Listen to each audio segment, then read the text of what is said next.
மந்தைகளும் மாட்டு மந்தைகளும் அநேக பண்புகளை காத்தபடியால் பெலிஸ்தர் அவன் மேல் பொறாமை கொண்டு ஒரு அல்லேலூயா சொல்லுங்க.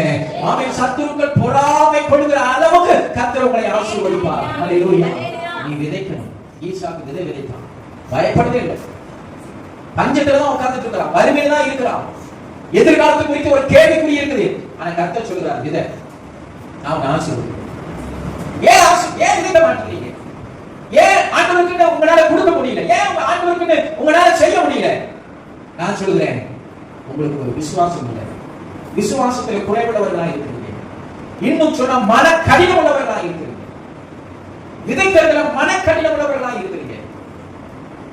விதைக்காம தேவ ஆசீர்வாதத்தை பெற முடியும். தேவ சமூகத்தில் நீ ஆசீர்வதிக்கப்பட வேண்டும்.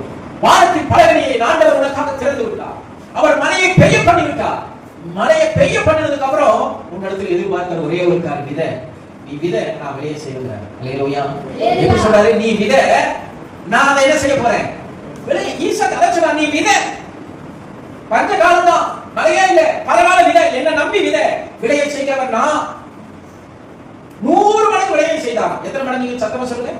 அப்படின்னா அவன் விதைச்ச ஒரு தானியம் கூட கருகி போகல. 30 இல்ல, 60 இல்ல, எத்தனைங்க? 100 மடங்கு. மிகப்பெரிய பிளஸிங்க, மிகப்பெரிய பிளஸ். ஈசாக்குனாலே அவன் கீழ்ப்படிகிறவன்.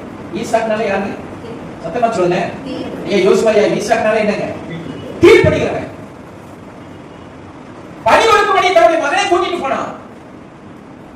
அவன் கேட்கிறான், அப்பா விறகு இருக்குது, கத்தி இருக்குது, எல்லாமே இருக்குது, ஆள் இல்லப்பா, கத்தை பார்த்துப்பா, பேசாம வா. ஈசாக்கை அழைத்துக் கொண்டு போகும்பொழுது 14 வயது என்று சொல்லப்படும். கையை கட்டலாம், காலை கட்டலாம், தூக்கி பலிபீடத்துல போடலாம். இன்னைக்கு இருந்தா நம்ம பிள்ளைங்க நம்மளை போட்டு கொண்டு வந்துருவாங்க. அல்லேலூயா. என்ன செய்வாங்க? நம்மளை முடிச்சுவாங்க. ஈசாக்க பலியிடுறது ஆபிரகாம்.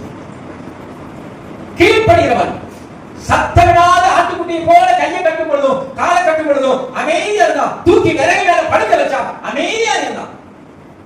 தகப்பனுக்கு கீழ்ப்படுகிறவன், தேவனுடைய சத்தத்துக்கு கீழ்ப்படுகிறவன். அதனால இங்கேயும் கீழ்ப்படிதான். ஈசாக்கு என்று சொன்னால் கீழ்ப்படுகிறவன். ஈசாக்கு தேவனுக்கு அடையாளம். ஈசாக்கு தேவனுக்கு அடையாளம். தேவன் மரணம் வரைக்கும் தன்னை என்ன செஞ்சாரு? தாழ்த்தி கீழ்ப்படுகிறவராக இருந்தார். நான் சொல்ற தேவனுக்கு கீழ்ப்படி.